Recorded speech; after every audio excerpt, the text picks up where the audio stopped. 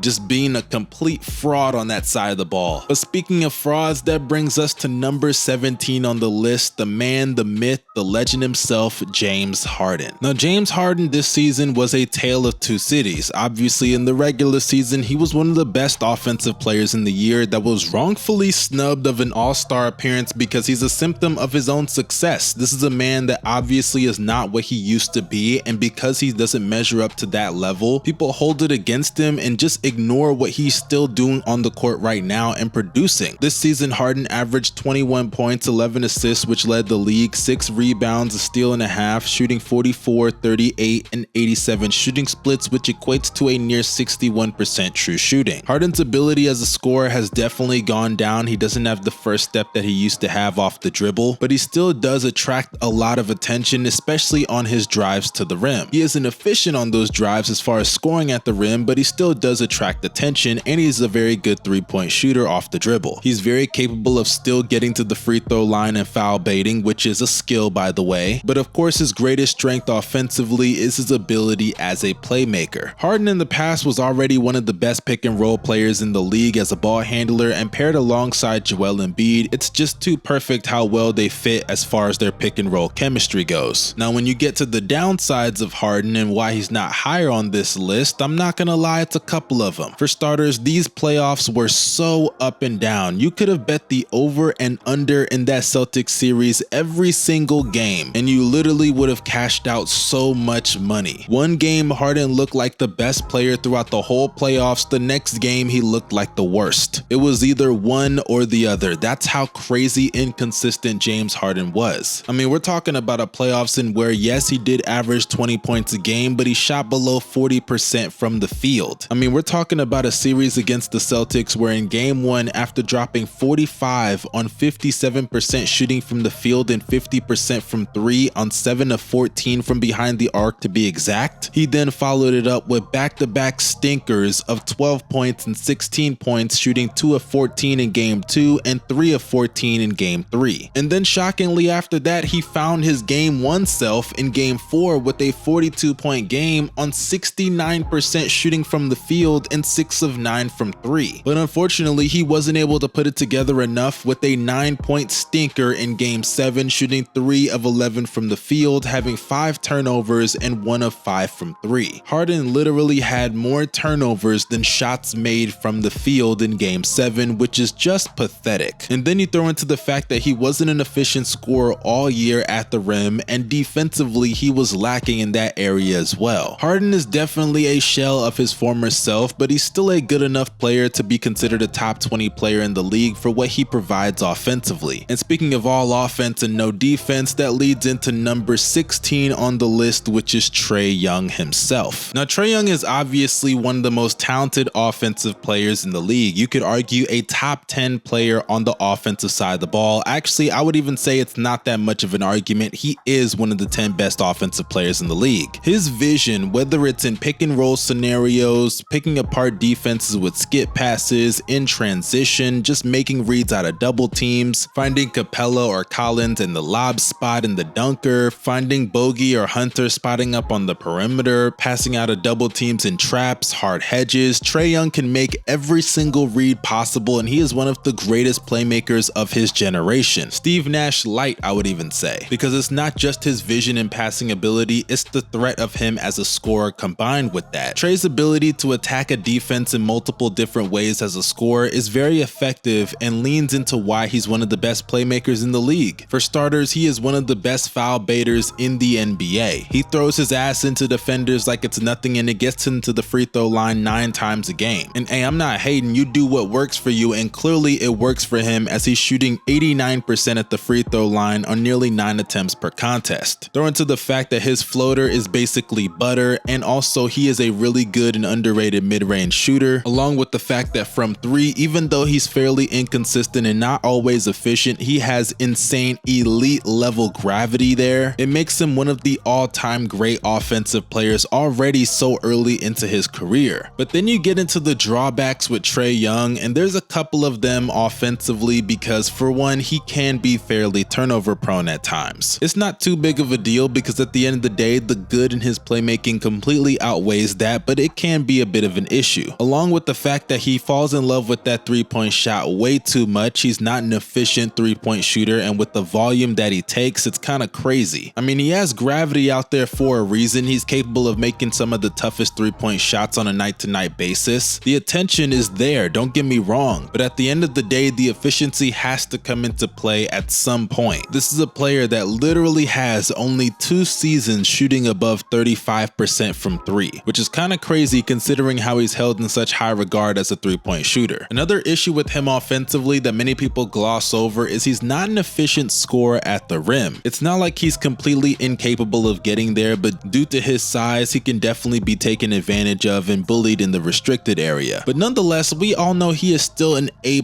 offensive player. The real issues come on the defensive side of the ball due to his size being abused consistently. There is nothing, I mean absolutely nothing, that Trae Young provides positive on the defensive end. He can't fight over screens, he isn't good on ball, he isn't good off ball, his rotations suck, he ball watches, and on top of that, the effort is just not there. I will say towards the ending of the season, his effort got better, but that's not saying a lot. When you're improving from shit to better shit, it's still shit regardless. But moving on, we are finally into our top 15, and to start us off, we have Ja Morant. Now, Ja's definitely going through some things off the court because he's flashing Glocks on live cameras, but at the end of the day, that's aside, that's off the court stuff. As far as Ja Morant on the court, he is one of the best offensive players in the league that I believe is capable of winning an MVP someday. The positives of his game are clear. His ability to attack the rim relentlessly is unmatched by 95% of the league. Scratch that, I would even say 99.9% of the league. As I mentioned earlier about Fox being Ja Morant light when it comes to that, Ja is the real deal in full package when it comes to just contorting your body at the rim to avoid the defender. And with that first step also being elite, it truly does beg into question, is Ja Morant even stoppable in the NBA? Because you throw in the fact that his reads are also top tier with the ability of drive and kicks, skip passes, and just high IQ split-second decisions. Ja is truly one of the best offensive players and talents that we have seen over the last couple of seasons. Now, unfortunately, there are still some drawbacks with Ja Morant's game. For starters, offensively, he does not have a great jump shot whatsoever. I mean, in the playoffs this year, he did shoot 42%, but he's left open for the most part, and I think it's fair to say that that was an anomaly more than the norm. Then you throw into the fact that he doesn't have too much of a bag when it comes to his self-creation. It really can be one-dimensional when it comes to what is really effective in his scoring ability, because not only is he not a great three-point shooter, he doesn't have a mid-range game also. also, but the biggest drawback has to be his lack of impact on the defensive side of the ball. Ja does have some highlight plays and can be useful due to his athleticism, but don't be fooled, he is not a good defender in the slightest. He can be bullied by bigger players and wings due to his lack of size. He can be a bit of a ball watcher, and on the ball, he's not fighting over screens particularly well. He just overall is a negative defender, and that's why when he is off the court or not playing in general, they can compete in these games because their defense gets that much better. Nonetheless, Ja's potential in my opinion is through the roof. He's still fairly young, and there's a chance that he could be in the top 10 one day. But moving on to another player that was known as a top 10 player not too long ago, but the league filled up with talent, that is Damian Lillard. Dame Dollar, man, I'm not gonna lie, there's been a lot of news about him, but we're gonna put that to the side. Trust me, I will get to that when the time comes. But as far as what he did this past season, man, I cannot lie, he was sensational. He truly had one of the best offensive seasons of all time, with averages of 32 points a game, 7 assists and 5 rebounds, on insane shooting splits of 46% from the field, 37% from 3, on 11 attempts from behind the arc a game, and 91% at the free throw line, which accumulates to a true shooting percentage just short of 65%. And this is on a roster that doesn't feature another top 30 player on my list, and you could even argue a top 70 or 75 player in the league. Dame was an efficient scorer at the rim, shooting 63% in the restricted area. He shot 51% from the mid-range, albeit on not too many attempts. It's still fairly efficient as a jump shooter there. He came back from somewhat of a down year last year and had one of the best seasons of his career. The only down thing about Damian Lillard, which leads into why he's so low on this list, is that defensively he is a cone. I mean, he's not as bad as Trae Young, but if Trae Young is like a -10 defensively, Dame is like a -8. That's how bad he is. I love Damian Lillard, but his issues on the defensive side of the ball hold him back that he should be with the offensive talent that he has in his arsenal. On top of that, another thing about him is he's not the playmaker that I think he should be. When you have that kind of gravity, I'm not talking about his assists per se, but I just think he doesn't make the advanced reads that he should be making for a player at that stage in his career, especially with a player like Dame who receives so much attention from opposing defenses on a night-to-night basis. He's not a bad playmaker, I just think he could be better. But moving on to player number 13 on the list, we have Shai Gilgeous-Alexander. Now Shai above Damian Lillard I think is probably going to be pretty controversial to some people, but in my opinion I am super high on Shai, so you could call me biased. Shai this past season cemented the fact that he is one of the best offensive players in the game today. His ability to put pressure at the rim at an all-time level makes him one of the most unstoppable forces in the league. He's a very crafty scorer, taking guys off the dribble, nice combinations to get past them, a good first step, has the ability to score at the rim with ease, and he's a very good grifter with the ability to get to the free throw line anytime that he wants. His mid-range game is also pretty solid as well. This season was the first year of his career where he was able to eclipse the 30-point per game mark, and though he did miss the postseason, when you're able to lead a cast that has the spacing that he lacks, along with the other go-to scorers being Josh Giddey, Jalen Williams, who was a solid player but a rookie, and then Lu Dort, no big man really, which is crazy to think that he was one of the best finishers without any role threat or great screener on the roster. I think it's safe to say that despite missing the playoffs, being able to lead them to one game below 500 and being just one game away from a secured playoff spot as the 8th seed is very impressive. Now the downsides to Shai Gilgeous-Alexander is he's not that great of a three-point shooter. He shot well in his earlier seasons, primarily in the 21 NBA season, but since then he was fairly inconsistent in 22, and this past year he didn't really take that many even though he shot 35%. The volume just isn't there to justify him as a good three-point shooter. And then on the defensive side of the ball, even though he does have value with his length to get some blocks, he isn't particularly a good defender to say the least. Nonetheless, the growth that he has shown this past season to go from being one of the better players at his position to being one of the 10 to 15 best players in the league has been amazing, and I hope to see even more growth next season. But moving on to player number 12, this may be controversial and some of you may perceive it as hating, but I have Jimmy Butler. Now look, Jimmy Butler had one of the best playoff runs of his career. You could say it is the best playoff run of his career. I wouldn't be mad at you. But I get so tired tired of people putting Jimmy Butler on a pedestal that he really doesn't deserve to be on. But before I get to the downside of why I have Jimmy Butler lower than the players I have above him, let's talk about his strengths and positives. For starters, defensively, he is still one of the best wings in the league. He started off the year not caring really on both sides of the ball, but he's still one of the best anticipators in passing lanes that I have ever seen. Even though on the ball, he has been sliding over the last couple of years, he's kind of turning into a walking blow-by. He makes up for it with smart IQ plays, whether it's off the ball, getting steals, getting in passing lanes, or even when players find a way to get past him, he's very good at recovery. And offensively, he does have value with being one of the best players when it comes to getting to the free throw line. He's a good finisher, can cut off the ball, and he's somewhat of a lob threat as well. Throw in the fact that he's also a really solid passer, and I have to give him credit, he is worthy of this spot, especially when you throw in what he did in the postseason this year. I mean, when you talk about unstoppable, I have never seen Jimmy play at the level that he did in that first round series against Milwaukee. He cooked Jrue Holiday and talked down to him like a slave. Whether it was Jrue on him, Middleton on him, occasionally Giannis at the rim, he was still able to score on anybody in his way. But there are downsides with Jimmy Butler as for why I have him lower than some people may expect. Because for starters, Jimmy Butler, for one, is not as talented as a lot of players higher on this list. Let's just call a spade a spade. Offensively, he is not as good as the players above him on this list, or you could even say most of the players below him on this list. Jimmy is not a great shooter. His mid-range game can be up and down, but for the most part, it's not at elite levels. He's not an elite playmaker. He doesn't make any reads that are really that advanced. His go-to move is the pump fake, and he tries to get to the free throw line. That's really it. And something that Jimmy Butler does not have to deal with compared to the players above and below him on this list is the attention from opposing defenses being that much. Teams sag off Jimmy Butler off the ball. He's not a threat as a shooter. They don't give him double teams consistently. They don't trap him a lot. They usually put him in single coverage because he's just not an offensive player that you have to worry about to the level of someone like Damian Lillard or Shai Gilgeous or even someone like James Harden. Go look at how James Harden is defended and how Jimmy Butler is defended. There's a reason for that. And I hate to bring this up because so many people are going to say sprained ankle, but this guy still didn't play all that great after the Milwaukee Bucks series, I'm just saying. But nonetheless, Jimmy still had a very amazing playoff run for his standards, I should say, and he's worthy of being number 12 on my list. I know some people may have him higher, but I don't. The Saquon Barkley buckets are just not moving me, I'm sorry. But moving on to number 11, I have Kawhi Leonard. Now, Kawhi Leonard is so hard to rank on any top players list because we know what he's capable of. He's one of the best playoff risers in the league, and as a scorer, even though he's not getting the rim pressure he used to, which we'll get to in a second, he's still one of the most deadly mid-range shooters in the NBA and has improved as a playmaker as well. And defensively, even though he is not what he used to be as far as his on-ball defense, he's still very capable as an on-ball defender, and off the ball, he's still good at getting in passing lanes. His rotations are solid and sound, and in the postseason, even though it was just 2 games, he was amazing in those 2 games, well on his way to another great playoff run, I would assume. But that's the problem with Kawhi Leonard, which leads into the downsides and negatives as to why I have him outside the top 10. For starters, the lack of durability is insane. This is a guy that played less than 60 games in the regular season due to load management and coming off of a partially torn ACL 2 years ago in the playoffs. But then come playoffs time again, and he tears his meniscus in game 2 and misses the rest of the series. The best ability is availability, and Kawhi Leonard has none of that. Then you get into how it's affected his game offensively, and for the most part, he's still a great offensive player, especially when he locks in. We saw from January till the ending of the regular season, he was locked in completely, and obviously the 2 playoff games against the Suns. But he does not have the ability to really create separation off the dribble the way he used to. He can't really get by players with that first step, and his rim pressure is definitely lacking compared to about 3 to 4 years ago. I would say those latter things I complained about as far as his weaknesses go are really small and minute compared to the biggest problem, which is his lack of durability. If Kawhi was healthy, there would be a really strong argument for him to be not only top 10 but top 5, but unfortunately he doesn't have that on his side, which leads into us finally entering the top 10, and to start things off at number 10 we have Devin Booker. D-Book was cooking throughout all of the playoffs outside of obviously the elimination game in Game 5. But aside from that, D-Book was the definition of unstoppable in these playoffs, doing things that we had not seen done before. D-Book throughout the postseason was averaging 34, 7, and 5 on 59, 51% from 3, 87% at the free throw line, which is a true shooting percentage of nearly 69%. This man was deadass making every shot imaginable, and he wasn't even doing it on mainly shots at the rim or anything. These were tough mid-range jumpers, tough contested three-point shots, and he was outplaying a player that I obviously have higher than him on the list, Kevin Durant. D-Book was also coming off of his best regular season to date with a 29 point per game average, and when he played, they were 34 and 19. It's crazy how people were saying the Suns were falling off before KD got there. No, it was D-Book being injured that hurt the Suns more than anything. D-Book is also a pretty good playmaker. He's not an elite one or anything, but he's pretty solid and sound as a passer. And when you talk about improvement, the improvement from him on the defensive side of the ball has also been a joy to watch, as he's been a plus defender for some time now. The only drawbacks in Booker's game is that offensively, I think a lot of the players above him are just noticeably better, and defensively, he's not bringing anything to the table to make up for that. To put into more words, D-Book is a great player, but a lot of the players above, you could argue, are generational talents that he just can't compete with right now. And speaking of generational talents, that brings us to number 9 on the list, LeBron Raymond James. LeBron this season had a pretty up and down year, especially offensively. The numbers will tell you otherwise in the regular season, with averages of 29, 7, and 8 on 50% shooting from the field, but if you watch this season, LeBron just had a crazy stretch post-January that really made his numbers look better than they should be because of a slow start. But nonetheless, we all know what LeBron brings to the table. One of the best playmakers in the league, his rim pressure is still at an all-time high, but this year, unlike a lot of other years, his jump shot really was not there, and LeBron's never been an elite shooter, but going from around 36% from 3 on 8 attempts last year to shooting even less attempts of around 7 a game this year to 32% from behind the arc was pretty alarming, and it only got worse in the playoffs, falling to nearly 26% from behind the arc on around 7 attempts a game. I would still say LeBron was really good this season, that's why he's in my top 10 of course, but the playoff LeBron that we're used to getting in the past, I think that's in the past. LeBron's still, in my opinion, one of the 10 best players in the league, but you could argue that over the next season, that may not last. But let's move on to number 9. We have LeBron's own teammate, Anthony Davis. Anthony Davis has finally taken over the reins and become the best player on the Los Angeles Lakers, but unfortunately, he is a much noticeably worse offensive player now versus what he was before. Nonetheless, though, what he provides on the defensive side of the ball is insane and generational at this point. He's playing some of the best defense of his career. As a rim protector, especially in the playoffs, he was amazing. There were literally no shots in the paint on AD's watch. And though his perimeter defense in the regular season, in my opinion, wasn't up to his usual standards of the past, in the playoffs, he turned it up to a new level. He was literally giving me some vibes of the AD in New Orleans. I would say defensively, this was one of the best playoffs I've ever seen from a defender since like the Tim Duncan years. And offensively, this was one of AD's better years since he got to LA, as this year AD averaged 26 points a game on 63% true shooting and had some insane scoring performances and stretches throughout the duration of the season, like from early November to early December, averaging 30 points a game along with 14 rebounds and 3 assists, 3 blocks on 61% shooting from the field. The only real drawbacks with Anthony Davis is that, for one, offensively, his motor is completely cooked. He goes from nights where he'll literally drop 40 to a night where he'll drop 13. A lot of it may just be due to the fact that he does have a lot on his plate to cover up for the holes on that team on the defensive side of the ball and their lack of size and depth at the center position without him. But the fact of the matter remains, he has regressed as a jump shooter at the free throw line, at the mid-range area, and the three-point line. And when it comes to defensive attention, whenever they trap Anthony Davis or give him a double team, any type of legitimate coverage when he's the number 1 option, he struggles a lot, and it puts some of that pressure on LeBron James that he does not need at 38 years of age. And of course, another issue is Anthony Davis' lack of durability, which actually this year was not as bad as other years, but considering that he played less than 60 games in the regular season, that still says a lot. But moving forward on the list, at number 7 we have KD, Kevin Durant himself. Now I still see some people saying Kevin Durant is a top 5 player in the league. Hell, some idiots still believe Kevin Durant is in the best player in the world conversation. But I'm here to tell you right now, that is so ridiculous. Kevin Durant should not be in that conversation and should not be in anybody's top 5 in my personal opinion. But there are still strengths to Kevin Durant, and there's a reason why I still have him as a top 10 player as opposed to a top 5 player. KD is still one of the best players in the NBA and is still one of the top 5 scorers in the league, you could argue. His ability in the mid-range has been better than ever in the course of his career over the last 2 seasons. He's also a really solid 3-point shooter, as we all know, a good free throw shooter, one of the best jump shooters in the league period in my opinion. And when you throw in the fact that he's a solid passer, a capable defender, primarily off ball with help side shot blocking, the case for him being a top 10 player in the NBA is very clear. But then you look into a lot of his flaws and it becomes so obvious why he's not a top 5 player in the league. For starters, we saw another postseason where he dropped off offensively and even defensively in my personal opinion. He struggles with getting to the rim consistently. His rim pressure pales in comparison to what it was like 5-6 years ago. His first step is not there whatsoever. He struggles to get past guys off the dribble at times. When you throw physicality at him, he struggles with that as well. His handle is also pretty loose, I can't lie. That basic ass crossover is just not moving people anymore. And even his playmaking, I would say, is kinda overrated by some of his fans. He does not make advanced reads, he makes pretty basic ones. And once opposing teams get in his airspace and force him to actually put the ball on the floor a lot and consistently, he struggles with that, which is why you saw at points in the Phoenix Suns playoff run and in the regular season in those 8 games that they played together with KD, that at times he can turn into a Mikal Bridges on offense. Obviously a better and much better version of Mikal Bridges, but still Mikal Bridges type nonetheless. And a lot of these flaws I've talked about in my former KD videos, so I'm not going to spend too much time. If you want an in-depth talk about Kevin Durant from my opinion, check out that video. But moving on to number 6, we have Joel Hans Embiid, the MVP of the 2022-23 NBA season. Embiid this year was sensational in the regular season, leading the league in scoring for the 2nd straight time, averaging 33 points a game. Embiid had a regular season for the books at the center position, and you could argue defensively this was one of his best seasons as he had to cover for so much ground on that side of the ball with the defensive help at his disposal on that Sixers team. Embiid's ability in the post makes him one of the most unstoppable players in the league, but then you throw in his mid-range game being automatic from 12 to 15 feet and his ability to shoot from behind the arc, get to the free throw line and knock those down efficiently as well. It's no surprise why he was awarded the MVP after such a stellar regular season and those attributes in his arsenal. Unfortunately though, the biggest issues I have with Joel Embiid are 2 things. For starters, obviously his durability is a problem. There's not an injury his body doesn't fuck with. But then you bring up the playmaking issues with Joel Embiid and it just gets 10 times worse, especially when you factor in what happens in the playoffs, because that's the real issue. Embiid is a playoff dropper. I cannot just overlook the fact that when defenses focus in on him because he is the number 1 option, he gets the number 1 amount of attention. He struggles significantly at making reads in those trap situations. Similar to what I said about Kevin Durant, I made a video about Joel Embiid a while ago calling him the biggest choker in the NBA. A lot of those issues I went in detail in that video, so make sure you go and check that out. But finally, we are in the top 5 players in the NBA, of course, in my opinion, and to kick things off, we have Jason Tatum at number 5. I really struggled between Joel Embiid and Jason Tatum, and though Joel Embiid was the MVP, I gotta give Tatum the edge because of the playoff differential between the two. Tatum definitely had his playoff woes, but Tatum at his best in the postseason is better than Joel Embiid at his best, and that does count for something. And it's not like he's just quote unquote a little bit better. No, he is noticeably better. There is a gap between those two in their postseason play, especially when one just outplayed the other in a 7-game series, dropping 50 on his head in that game 7. Tatum had his best regular season to date, averaging over 30 points per game on over 60% true shooting for the first time in his career. As a playmaker, I don't think he's elite by any means, but he's still a really solid and decent one. I like his skip passes, his driving kicks are really good, and with the floor spacing they have on that team, I think he maximizes them to the best of his ability. Of course, like I said earlier, player, there are some flaws in his game, which we'll get to in a second, but on the defensive side of the ball, Tatum has improved tremendously over the last couple of seasons to being one of the best defensive wings in the league. Especially come postseason time, one thing that's not talked about is his rise on that side of the ball. The flexibility to guard multiple positions on the perimeter, his length aids him off the ball to get in passing lanes, he's a good switch defender, his rotations are very crisp and sound. Tatum just overall is an amazing player on the defensive end. He's a solid three-point shooter, can get to the rim as well with ease, but the one thing that I have an issue with as far as his scoring ability is the lack of variety, which leads into my weaknesses and flaws with Jayson Tatum. Jayson Tatum is one of the most predictable players in the NBA. It's very obvious what he's gonna do before he does it. It's just a matter of if he's feeling it that night. He's either going to pull up for that sidestep three, or he's going to go to the rim and try to draw a foul or finish at the rim with the layup. There's no mid-range game or post game that he puts out there, and it makes him so predictable, especially in the clutch. And as far as his playmaking goes, there are still some flaws. He can be turnover prone. That 3-turnover game that he had in the final moments of game 1 that basically gave the Miami Heat the game was insane. That's a perfect example of it right there. He will look a defender in the eye sometimes and just hand him the ball. And these things really lead into why Tatum is one of the most inconsistent players in the NBA for somebody at this level to be considered a top 5 to 10 player in the league. And when you look at the roster that Jayson Tatum has at his disposal, he has everything that you could want: defense, playmaking, floor spacing, great coaching. Because even if you say Joe Mazzulla wasn't the guy this year for them, you could look at last year with Ime Udoka. Tatum has been put in very favorable situations that you could argue that players even below him would take advantage of better than he can. Because you could argue that if someone like LeBron James went into the playoffs with this Celtics team, especially if he's fully healthy, you can make the argument they'd be champions right now. I'm just saying. But I still gotta put respect on Tatum's name and ability, what he's able to accomplish on a night-to-night basis. I think only a couple of players in this league, and I mean a very few amount of players in this league, can replicate that. But moving on to player number 4, we have the Slovenian god himself, Luka Doncic. I mean, I shouldn't have to go in too much detail here. I understand he missed the playoffs, but let's be serious, he will be bouncing back next year, trust. And offensively this year, Luka was still amazing. He was still one of the 3 to 5 best players in the league. There's nothing about him offensively that he can't do. Operating the mid-range, that's easy. Operating the post, that's easy. Get to the rim with ease. He may not be an efficient three-point shooter, but he can knock those down and he got elite gravity. Then you throw in his ability as a playmaker and passer, there isn't anything that he can't do there as well. Run the break in transition, check mark. Even though he ain't Giannis, he can still do it. Run the pick and roll as the ball handler and find the lob threat, or pass it over to the person on the wing for a spot up. That's easy bread. Hunt the mismatches, he got you. Pass out of double teams and hedges, he got you. Luka really is a jack of all trades and a master at all of them. The only downside with Luka Doncic that I have is his defensive problems, which lead into why he's not in the top 3. Defensively, Luka is a cone, I can't lie to you. Of course, he can be valuable in specific moments due to his size. He's not Trae Young level bad, but he's still a negative defender, and there really is no excuse for that. Obviously, he's never going to be some elite level defender, but he could definitely get better on that side of the ball if he just shows a little bit more effort. But hey, he's still got a long way to go. The man is young. He's gonna get there and eventually become the best player in the league. Trust me. Y'all know how I feel about my guy Luka. I got a lot of faith in him. But let's move on to player number 3. We have Stephen Curry. Y'all know how I feel about Steph. He just had a great regular season, nearly averaging 30 points a game on over 65% true shooting. We know what Steph brings to the table as the greatest shooter of all time, and even though he's not at his peak of his powers of 2016 years or 2017, he's still, in my opinion, one of the 3 best players in the league, and you could argue has a very valid case to be the best player in the league when he's in the right situation. We know what he brings to the table offensively, so I'm not going to bore you with that, but the downsides with Steph Curry, obviously defensively he can be taken advantage of. He's gotten better from his earlier years of his career, but he still is not a great defender. And even offensively, he's not a perfect player. He does not get rim pressure like that, and against elite defenses, Steph Curry does drop off to a noticeable margin, I'm just saying. When teams have the ability to play great switch defense and they have a great rim protector, obviously he's going to struggle a little bit, I'm just saying. We've seen over the last 2 seasons that when he faces legitimate elite defenses, that can handle the Warriors offense and handle him in particular. He's not that uber efficient 30-point per game scorer that we've all known him to be over the last handful of seasons. But moving forward on the list, I have the Greek freak himself, Giannis Antetokounmpo. Giannis is one of the best players in the league, of course. You could argue the #1 player, but I think that goes to you-know-who. We'll get there in a second. Giannis, in my opinion, is definitely going to struggle with some recency bias on how things went in the playoffs this past year. But I think when you take a step back and just look at the fact that he still had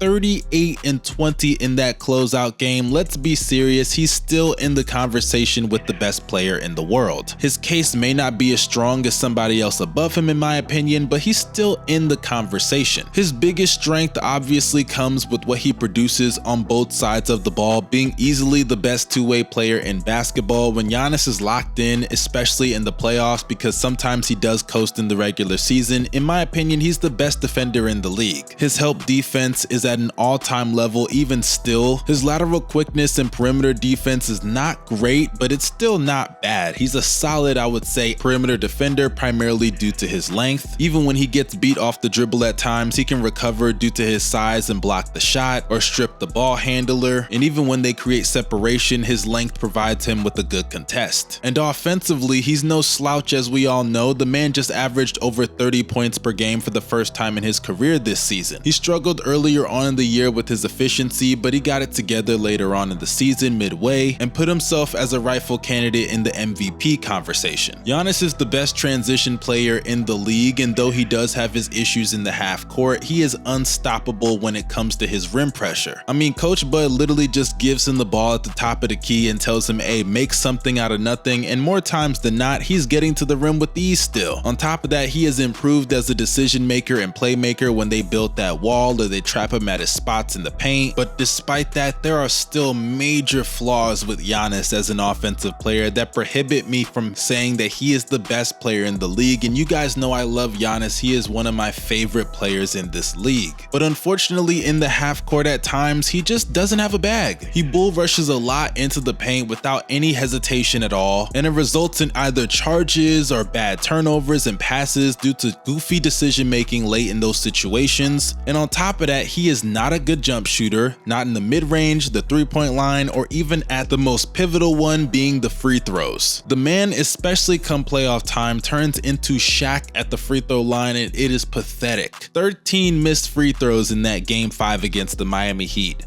13 missed free throws. That's unacceptable. I don't care who you are. Giannis, Michael Jordan, LeBron James, you can't be missing 13 free throws in a closeout playoff game, an elimination game. Unacceptable work. But hey, Giannis is still my guy. He's got a very valid case, but he doesn't have a stronger case than the man I'm about to say at #1, Nikola Jokic. In my opinion, the best player in the NBA, and for good reason. After what we just saw Jokic do in the playoffs, is there really any doubt? Let's be serious here. The man averaged a 30-point triple-double on uber efficiency. He was robbed of his 3rd straight MVP, and the one weakness that people said people were gonna just exploit come playoff time, he was able to capitalize off of people's goofiness trying to exploit it. Oh, attack Jokic at the rim. Oh, put him in so many pick and rolls. Well, guess what? That shit didn't work at all. He was a positive and good defender in these playoffs. Of course, Jokic is not flawless. He is not some great rim protector, but when you look at what he brings to the game offensively, there's no debate on how impactful of a player he is, not only in the league today, but on an all-time scale, being arguably the greatest offensive player we have ever seen. I mean, think about it. Did he not just have arguably the greatest offensive playoff run that the league has ever seen? Let's be real here. He's up there with guys like Magic, Jordan, LeBron, and Curry. And I don't want to hear anything about longevity. I'm just talking about what they produced at the peak of their powers. Jokic is in that conversation when we're talking about offensive players. And because of what he was able to accomplish not only in the playoffs, but having arguably the best regular season as well, I believe he's hands down the best player player in the NBA until further notice. But that finally ends my top 30 players in the NBA. Here's the list right now, full screen, that you guys can see. You guys let me know your opinions down below in the comment section. I'm really intrigued to see what you guys think about this video. Don't forget to like, share, and subscribe. I put a lot of work into this. I would really love to know not only your opinions, but for you guys to show some love with the likes. This is easily the longest video I have ever recorded, and it's gonna take me a while to put this out. I ain't gonna lie to you. So showing love goes a long way. This is your boy Young Mustard signing out. You guys stay safe and have a blessed day.